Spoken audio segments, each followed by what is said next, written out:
بسم اللہ الرحمن الرحیم۔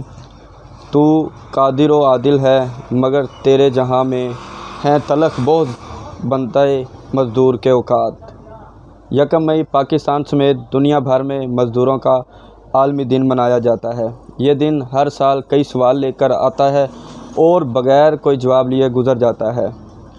اس دن پاکستان کے تمام سرکاری دفاتر، تمام بینک، تمام اسکول، کالج اور یونیورسٹیاں مکمل بند ہوتی ہیں، تاہم مزدور کو کوئی چھٹی نہیں ہے، کیونکہ مہنگائی کے اس دور میں مزدور چھٹی نہیں کر سکتا، کیونکہ نہ تو وہ خود بھوکا رہ سکتا ہے اور نہ ہی اپنے بچوں کو بھوکا رکھ سکتا ہے۔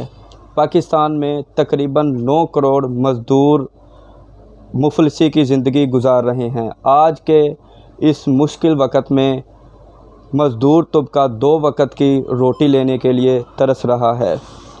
آج کے اس موقع پر، یوم مزدور کے موقع پر، میری پاکستان کی گورنمنٹ سے، حکومت پاکستان سے گزارش ہے کہ مزدور کی کم از کم جو ماہانہ تنخواہ ہے اس کو 40,000 روپے کر دیا جائے، تاکہ میرے وطن کی معیشت کی ریڑھ کی ہڈی سمجھا جانے والا یہ طبقہ اپنے گھر کا 2 وقت کا چولہا صحیح طریقے سے چلا سکے۔